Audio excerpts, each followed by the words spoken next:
میں جناب ظہیر افتخاری صاحب سے گزارش کروں گا کہ وہ مختصر میں اپنی ایک جو شکریہ کی تقریر ہوتی ہے ضلع انتظامیہ کی، شعراء کی، آپ سب کی صحت و کامرانی کے لیے وہ شکریہ کی تقریر کریں گے اور اس کے بعد باقاعدہ محفل مقاصدہ کا آغاز ہوگا۔ اعوذ باللہ من الشیطان اللعین الرجیم، بسم اللہ الرحمن الرحیم۔ الحمد للہ الذی ہدانا لہذا وما كنا لنہتدی لولا ان ہدانا اللہ، لقد جاءت رسل ربنا بالحق والصلاة والسلام علی رسول الثقلین جد الحسن والحسین ابی القاسم محمد وعلہ الطیبین الطاہرین المعصومین ولعنۃ اللہ علی اعدائہم اجمعین من الآن الی قیام یوم الدین۔ اما بعد فقد قال اللہ سبحانہ تبارک وتعالی فی کتابہ المجید وفرقانہ الحمید وہو اصدق القائلین وقولہ الحق۔ بسم اللہ الرحمن الرحیم۔ ومن الناس من یشری نفسہ ابتغاء مرضات اللہ واللہ رؤوف بالعباد۔ محترم صدر مقاصدہ اور ہمارے محترم بزرگ مولانا سامدی صاحب، مولانا غلام بندر مسیب صاحب، جناب محسن جعفری صاحب، مولانا شہزاد عظیم صاحب جرولی، اور ہمارے دیگر اسکالر میں جناب وائس چانسلر خواجہ معین الدین چشتی، جناب محروق مرزا صاحب، ہم آپ کی خدمت میں سلام عرض کرتے ہیں۔ السلام علیکم۔ پہلے میں آپ حضرات سے گزارش کر رہا ہوں، سامعین حضرات سے، کہ وہ ذرا سامنے آ جائیں، کہ سامنے بالکل خالی ہے، سب بائیں طرف تشریف فرما ہے، ذرا بیچ میں آ جائیے، اس لیے کہ ایک ایسی شخصیت کی ولادت کی شب ہے کہ جوف کعبہ میں پیدا ہوا ہے، یعنی وسط کعبہ میں، تو وسط جو ہے وہ مرکز ہے، مرکز کو نہ چھوڑیے، ادھر آ جائیے۔ زیادہ دیر میں آپ کے اور شعراء کے درمیان میں حائل نہیں رہوں گا۔ عرشی واسطی صاحب بھی تشریف لائے ہیں اور وہ انشاءاللہ جلدی ہی حاضر ہوں گے، ایک صلوات پڑھتے ہوئے، اور آگے ادھر تشریف آ جائیے، دائنی طرف ادھر آ جائیے، کافی جگہ ہے۔ جس آیت کو میں نے عنوان بیان کے طور پر آپ کے سامنے تلاوت کا شرف حاصل کیا، اس میں ارشاد رب العزت ہو رہا ہے کہ لوگوں میں کچھ لوگ ایسے ہیں جو اپنے نفس کو راہ خدا میں بیچ کر اور اللہ کی مرضی کو خرید لیتے ہیں، اور اللہ اپنے بندوں پر، ایسے بندوں پر مہربان ہے۔ یہ آیت ہجرت سے تعلق رکھتی ہے، اور ہجرت کی شب جب علی نے بستر پیغمبر پر سو کر رسول کے حکم سے پیغمبر کی جان بچائی تھی، تو اس وقت یہ آیت نازل ہوئی تھی، اور اللہ کی مرضی علی ابن ابی طالب نے پیغمبر کو بچا کے اللہ کی مرضی اپنا نفس بیچ کر جو ہے وہ حاصل کی۔ مجھے جس عظیم شخصیت کا تذکرہ کرنا ہے، جس کی ولادت کی کا آج دن تھا، اور اس وقت جو ہے وہ 14ویں کی شب آ چکی ہے، مولائے کائنات علی ابن ابی طالب علیہ السلام کی ہمہ جہیز شخصیت، اور ایسی شخصیت اور ایسی ہستی اور ایسی نابغہ دہر کہ جس کو امامت کا خطاب جو ہے وہ خدا نے دیا ہے۔ دیکھیے، امام میں بارہا کہہ چکا ہوں اور پھر کہوں گا کہ امام کی تعریف اور ڈیفینیشن کیا ہے، امام کس کو کہتے ہیں، امام کی کیا تعریف ہے۔ لغت میں آپ دیکھیے گا تو امام قیادت کرنے والے کو، لیڈر کو، رہنما کو، راہبر کو کہتے ہیں، لیکن شریعت کی اصطلاح میں امام کس کو کہتے ہیں یہ سمجھیے۔ شریعت میں امام ہمارے ہاں وہ ہوتا ہے کہ جو پیغمبر کا جانشین ہوتا ہے، کہ جس کا علم پیغمبر کا علم، جس کی شجاعت پیغمبر کی شجاعت، جس کا تقوی پیغمبر کا تقوی، جس کا صبر پیغمبر کا صبر، جس کا حلم پیغمبر کا حلم، جس کا تحمل پیغمبر کا تحمل ہے، جو سیرت پیغمبر کا آئینہ دار ہوتا ہے، اور وہ تمام صفات ہے کہ جو پروردگار نے پیغمبر کو عطا کیے ہیں نبوت کو چھوڑ کر، وہ تمام صفات ہمارے نبی علی کو اور اپنے جانشین کو عطا کرتا ہے۔ اور یہ بھی نہیں کہ یہ ذہن میں خیال نہ رہے کہ امام کو جو ہے وہ صرف نبی بناتا ہے، نہیں، بلکہ نبی تعارف کراتا ہے اور نبی اعلان کرتا ہے کہ یہ ہمارا جانشین ہے، یہ ہمارا نائب ہے۔ 12 جانشین کو پیغمبر نے پہچانوایا، یہ 12 وہ تھے کہ جو پروردگار کے حکم سے پیغمبر نے بنائے، اور نام بنام سب کو بتا دیا کہ پہلے علی ہوں گے، دوسرے حسن ہوں گے، تیسرے حسین ہوں گے، اور یہاں تک امام زمانہ تک کے نام بتا دیے کہ آخری مہدی آخر الزمان ہوگا۔ اور یہ بھی بتا دیا کہ یہ نہ سمجھنا کہ ہم نے اپنی مرضی سے اعلان کیا ہے، قرآن کو تم پڑھو، قرآن کیا کہہ رہا ہے کہ قرآن صاف لفظوں میں کہہ رہا ہے کہ انی جاعل فی الارض خلیفہ، ہم زمین پر خلیفہ بنائیں گے۔ تو معلوم یہ ہوا کہ پروردگار نے خلیفہ کے بنانے کا اختیار اپنے ہاتھ میں رکھا ہے۔ امامت کا مسئلہ آیا کہ امام کو کون بناتا ہے، تو پروردگار جناب ابراہیم کے سلسلے میں کہتا ہے کہ ہم نے وَإِذِ ابْتَلَىٰ إِبْرَاهِيمَ رَبُّهُ بِكَلِمَاتٍ فَأَتَمَّهُنَّ قَالَ إِنِّي جَاعِلُكَ لِلنَّاسِ إِمَامًا قَالَ وَمِن ذُرِّيَّتِي قَالَ لَا يَنَالُ عَهْدِ الظَّالِمِينَ۔ ابراہیم کو جب پروردگار نے پرکھا اور جانا جانچا اور امتحان لیا، اور جب وہ اپنے امتحان میں پورے اترے تو ان کو اللہ نے کہا کہ ہم نے تم کو لوگوں کا امام مقرر کیا۔ تو معلوم یہ ہوا کہ پروردگار امام بھی بناتا ہے تو پیغمبر نہیں بناتا، بلکہ پیغمبر پہچانواتا ہے، اور خدا جو ہے وہ بناتا ہے اور پیغمبر کو اعلان کرنے کا حکم دیتا ہے۔ امام کہ معنی کیا ہے؟ رہبری کرنا ہے اس کو۔ اس لیے کہ اب علماء اہل سنت نے کیا تعریف کی ہے امامت کی تعریف میں؟ بزرگ عالم علماء اہل سنت میں غزالی کا نام آتا ہے، ابن عربی کا نام آتا ہے۔ جب یہ لوگ تعریف کرتے امامت کی تو کہتے ہیں کہ احتیاج الیہ الکل واستغناہ عن الکل دلیل انہ امام الکل۔ امام اس کو کہتے ہیں کہ جس کا سارا زمانہ محتاج ہوتا ہے اور وہ سارے زمانے سے بے نیاز ہوتا ہے۔ اب سمجھے کہ علی نے کیوں اعلان کیا تھا؟ علی نے یہی تو اعلان کیا تھا اور صاف صاف کہا تھا کہ سلونی سلونی قبل ان تفقدونی، جو معلوم کرنا چاہتے ہو، جو پوچھنا چاہتے ہو، جو دریافت کرنا چاہتے ہو مجھ سے پوچھ لو قبل اس کے کہ تم مجھے کھو بیٹھو، یعنی میں تمہارے درمیان سے چلا جاؤں۔ تو معلوم یہ کہ علی اس ہستی کا نام ہے، علی اس ذات گرامی کا نام ہے، علی اس محترم ہستی کا شخصیت کا نام ہے کہ جس کو سب سے زیادہ اپنے نفس پہ قابو رہا۔ تو اب عزیزان محترم، میں نے آیت جو پڑھی تھی کہ علی نے نفس پر قابو رکھ کر جو ہے وہ تمام جو ہے وہ خطابات کو حاصل کیے۔ علی کے اندر صلاحیتیں، علی کے اندر لیاقتیں، علی کے اندر سارے چیزیں موجود تھی اور ساری کوالٹی علی کے اندر موجود تھی، لیکن صرف علی یہ بتانا چاہتے تھے کہ دیکھو علی کو نہ دنیا کی پرواہ ہے، نہ دولت کی پرواہ ہے، نہ افراد کی پرواہ ہے، نہ ان کو منصب پیارا ہے، اور اسی لیے علی نے بار بار جو ہے وہ منصب کو ٹھکرایا ہے اور منصب کو جو ہے وہ کہا کہ لے جاؤ۔ تو عزیزان گرامی، علی نے پوری زندگی جہاد بالنفس کیا ہے، جہاد باللسان میں تو صرف علی نے جنگ بدر لڑی، جنگ احد لڑی، جنگ خیبر لڑی، جنگ خندق لڑی، اور اس کے بعد پھر صبر کا دور شروع ہوا تو علی نے صبر کیا، تحمل کیا اور برداشت سے کام لیا۔ لوگوں نے علی کے گلے میں رسن باندھی لیکن علی نے صبر کیا، لوگوں نے علی کا منصب خلافت چھین لیا لیکن علی نے صبر کیا۔ یہ علی جہاد بالنفس کر رہے ہیں، کیونکہ جہاد کی بہت سی قسمیں ہیں کہ جہاد کی ایک سب سے بیان تعریف یہ ہے کہ بذل النفس اب المال لے لائے کلمت اسلام۔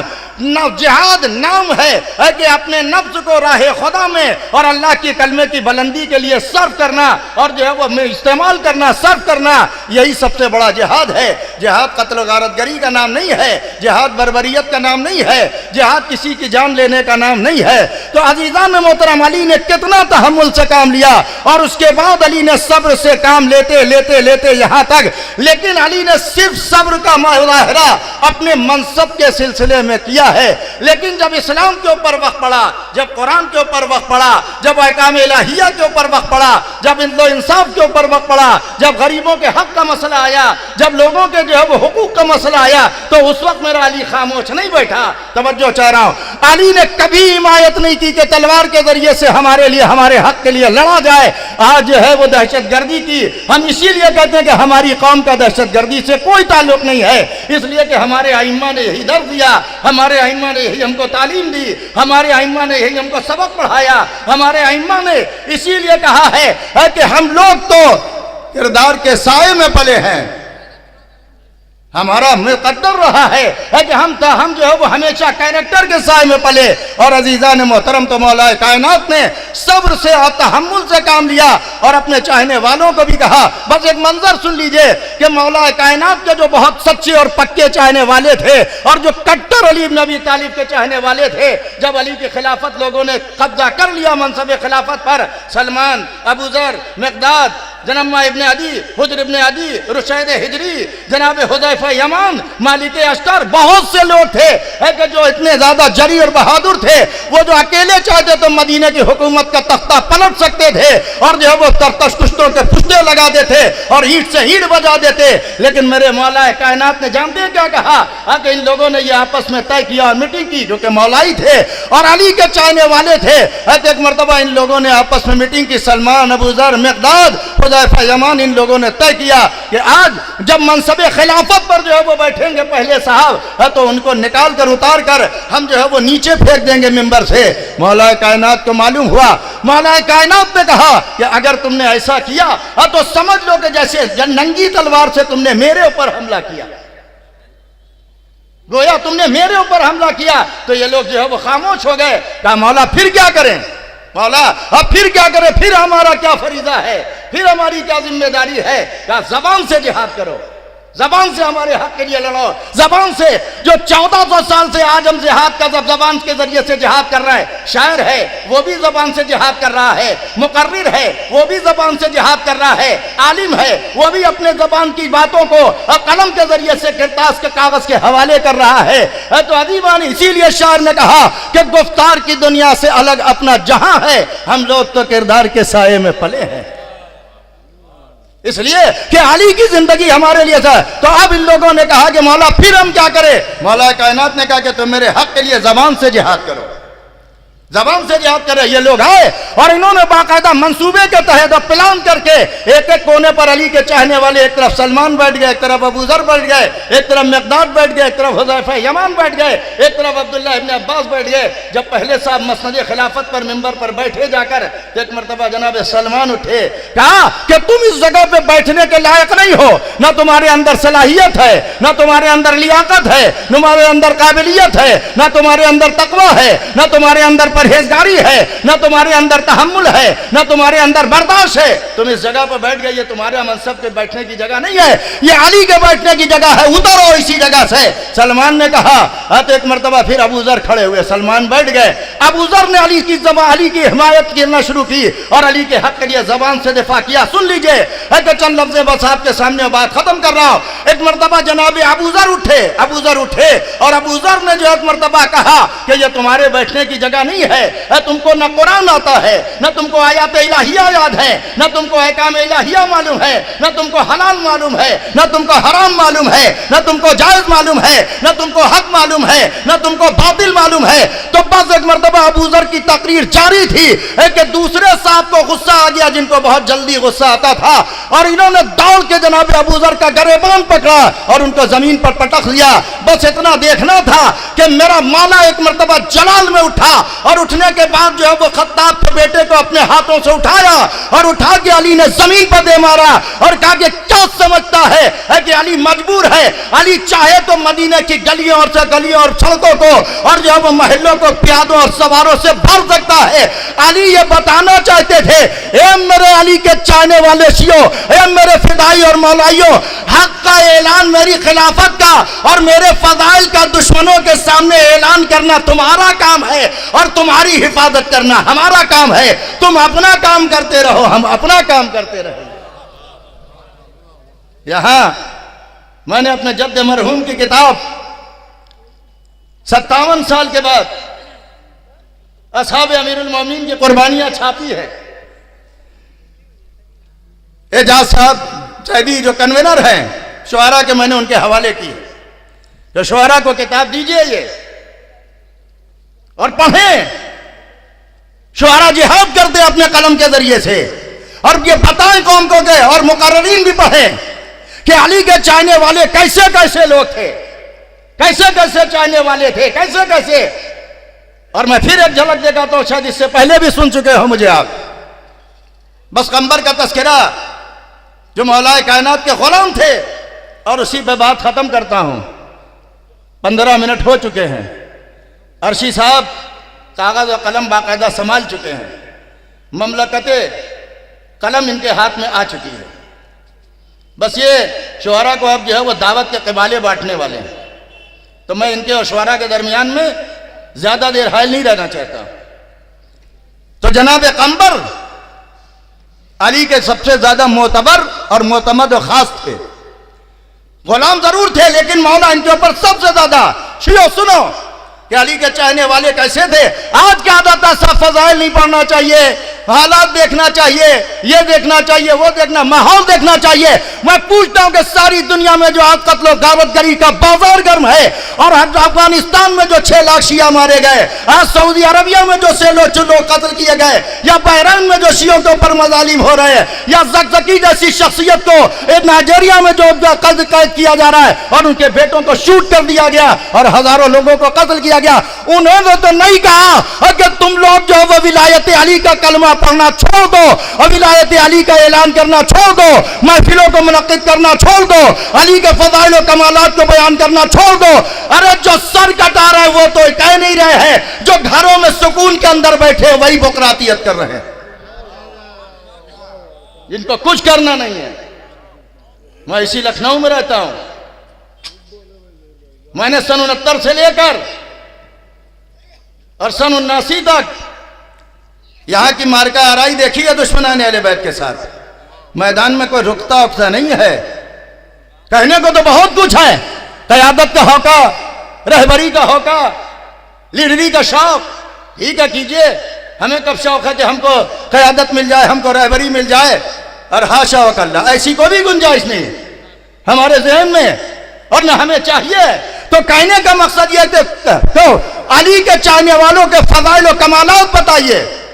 بھائی میں آپ تلخ حقائق کی طرف نہیں لے جانا چاہتا, ورنہ بات تو بہت ہی کہنے کی ہے. کہنے کا مقصد یہ ہے کہ علی علی کرنے سے جو ہے وہ کوئی قتل نہیں کیا جا رہا ہے, نہ لازان میں علی ولی اللہ کہنے کی وجہ سے کوئی قتل کیا جا رہا ہے. آپ کا دشمن صرف اس لیے آپ سے ناراض ہے کہ آپ اس سے کاندھے سے کاندھا ملاتے نہیں ہیں. جو وہ کہے اس کا آپ ساتھ کیوں نہیں دیتے؟ وہ جس ظالم کے سامنے جائے آپ اس کے شانہ. ہم یاد رکھو کہ میرے مولا نے مجھ کو کلام کا کہا تھا اور کمیل ابن زیاد نخی سے کہا تھا. مولا نے کمیل ابن زیاد نخی کا ہاتھ پکڑا. علی کے چاہنے والے صحابی تھے جن کی آپ زیارت جا کے کرتے ہیں, اور مولا کائنات لے کر کوفے سے باہر آئے اور کہا کمیل یاد رکھو کہ 3 طریقے کے لوگ دنیا میں ہیں. 3 طریقے کے لوگ دنیا میں ہیں. ایک طبقہ ہم ائمہ کا ہے, عالم ربانی, کہ جن کو اللہ نے علم و کمال دے کر بھیجا, علم لدنی اور علم وحی عطا کیا. اور دوسرا طبقہ علماء کا ہے کہ جو علم حاصل کرتے ہیں, زانو ادب طے کرتے ہیں, اساتذہ کے سامنے محنت کرتے ہیں, راتوں کو جاگتے ہیں اور مشقت کے ذریعے سے علم حاصل کرتے ہیں تاکہ اپنی بھی آخرت سنواریں اور امت کی بھی آخرت, اور اپنے علی کے چاہنے والوں اور ہمارے چاہنے والوں کی بھی عاقبت اور آخرت سنواریں. یہ دوسرا طبقہ. تیسرا طبقہ سنو گے کیا ہے؟ تیسرا طبقہ میرے عزیز و مولا نے کہا کہ الناس رعاء حمد. یاد رکھو کہ تیسرا طبقہ جاہل اور کمینوں کا ہے کہ جو پکارتا ہے اس کی آواز پر چلے جاتے ہیں. یہ بھیڑ چال چلنے والے ہیں.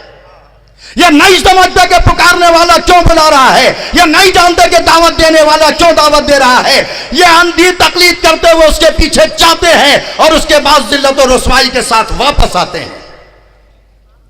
خدا را ہر آواز تو مت جائیے. ہر چمکتی ہوئی چیز سونا نہیں ہوتی. ہر چمکتا ہوا ہیرا شیشہ ہیرا نہیں ہوتا. ہر دیکھنے والے پھول میں خوشبو نہیں ہوتی.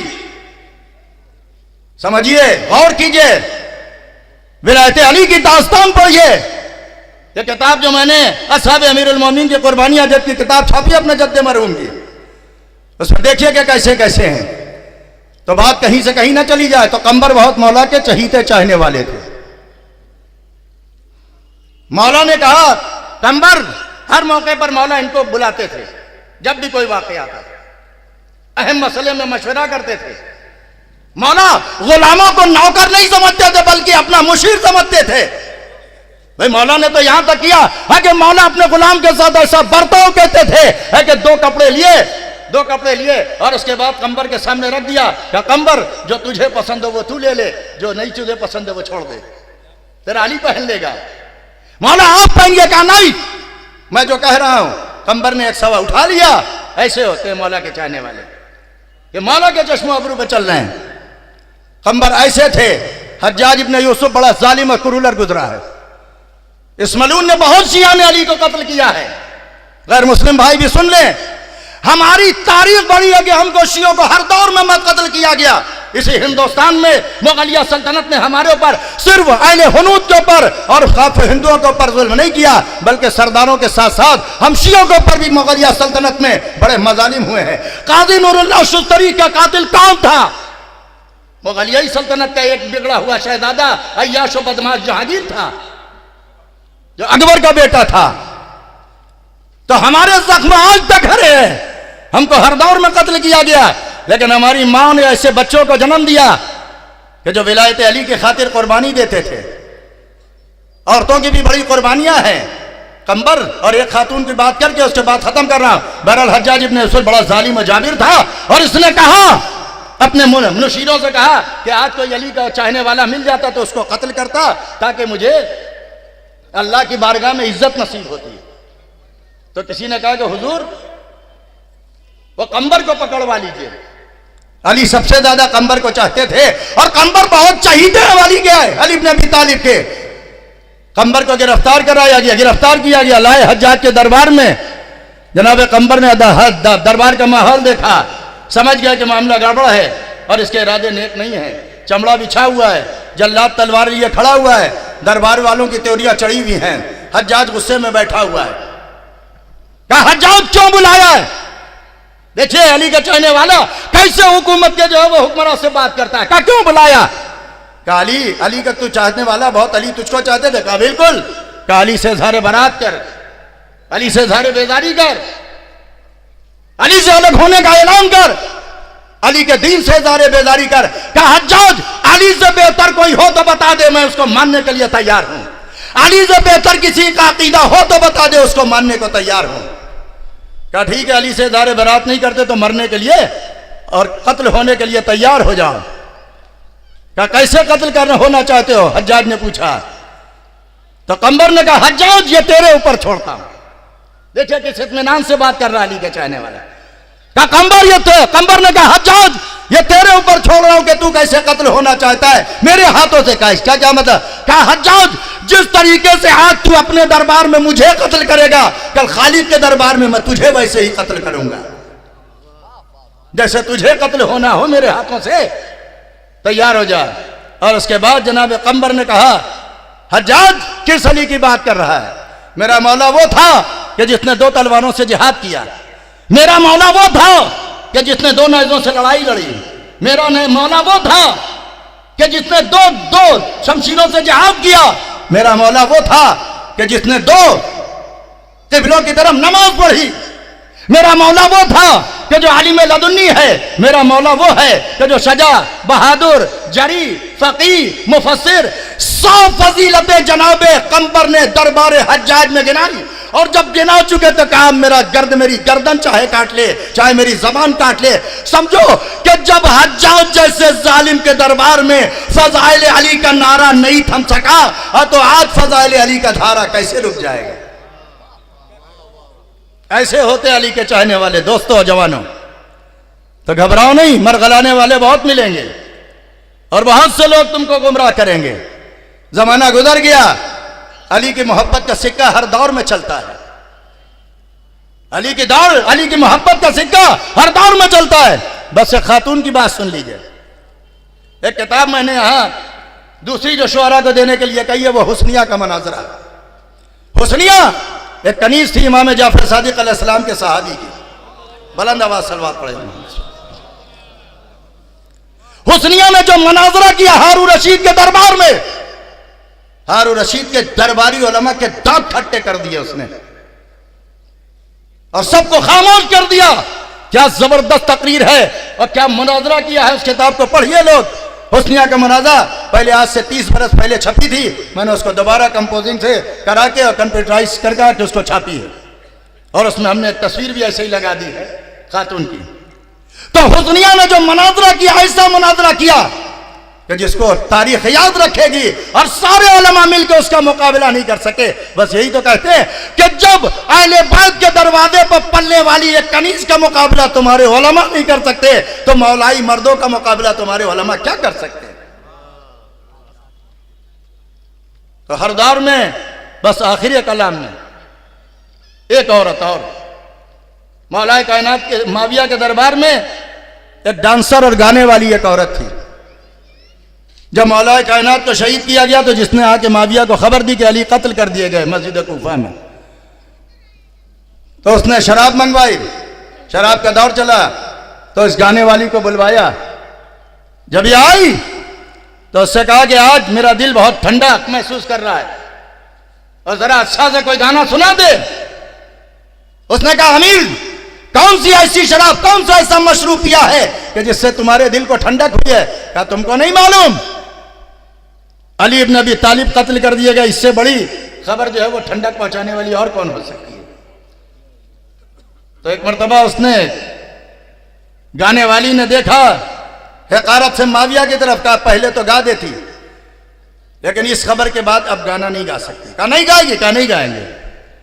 کہا جلاد کو بلاؤ. جلاد آیا. کہا اگر یہ گانے نہ مارے، جب تک گانا نہ گائے تب تک اس کو کوڑے مارتے رہو. کوڑے پڑھتے رہے. سنو کیسے ہوتے علی کے چاہنے والے اور کیسی ہوتی ہیں علی کے چاہنے والی خاتون.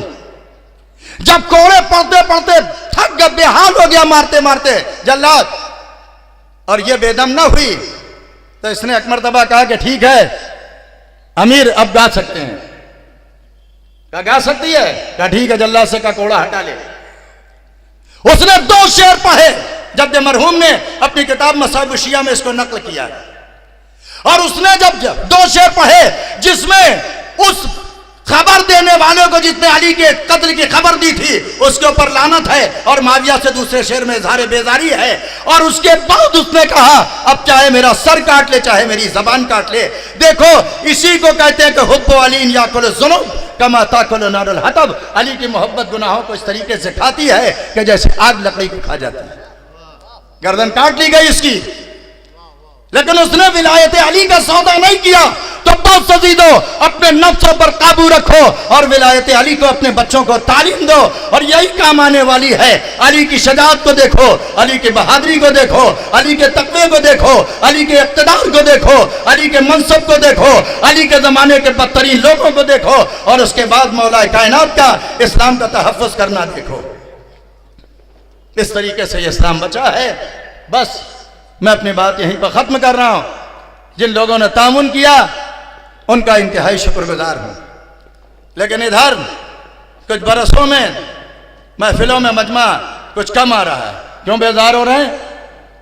ہم نے اس مقاصدے کی بنیاد سن 1979 میں اسی لیے ڈالی تھی اسی یتیم خانے میں کہ تاکہ جو 13 رجب میں یا ائمہ کی ولادت کے دنوں میں لوگ ادھر ادھر مارے پھرتے ہیں، سنیما ہالوں کا رخ کرتے تھے، ان کو موڑ کر لائے تھے عبادت کے جو ہے وہ فرش پر بیٹھا تھا. اور اگر آج پھر اسی طریقے سے گمراہ ہوئیے گا تو یاد رکھو کہ پھر کچھ نجات کا سامان نہیں ہو پائے گا. تو آئیے محفلوں میں شعراء کو سنیے، فضائل کو سنیے، شعراء کا کلام سنیے، اور اس کے ادارہ ضروری ہے سب سے پہلے تو اردو پڑھوائیے. اردو کا مستقبل بہت تاریک ہو گیا ہے. شاعری بھی اب ہندی میں لوگ لکھ کے لانے لگے. لہذا خدا را اپنے بچوں کو اردو پڑھائیے، قرآن و دینیات پڑھائیے، فضائل اہل بیت ان کو پڑھوائیے، ان کو کتابیں دیجئے، وہ پڑھے، اسٹڈی کرے اور دیکھیں ان لوگوں کے حالات کو پڑھیں کہ جنہوں نے اپنی جانوں کے نذرانے پیش کر یہ بزم ولایت علی سجائی ہے. تو میں یہ دعا کرتا ہوں کہ پروردگارہ ہم سب کے دلی مقاصد کو پورا فرما. پروردگارہ کہ جو لوگ مریض ہیں ان کو شفائے کامل اور عاجل عطا فرما. بہرحال ایک اور غمناک خبر بھی ہے کہ ہمارے پھوپھا آیت اللہ مولانا محمد الحسن صاحب قبلہ جو ہمارے نانا کے چچا بھائی بھی تھے، افتخار العلماء مولانا صاحب حسین صاحب کے، ان کا آج انتقال ہو گیا. ان کی تدفین کل سلطان پور میں 10 بجے ہوگی. تو بہرحال خدا ان کے درجات کو عالی کرے، اور جو لوگ جا سکتے ہیں وہ سلطان پور جائیں اور ان کی تدفین میں شریک ہوں. وآخر دعوانا الحمد للہ رب العالمین.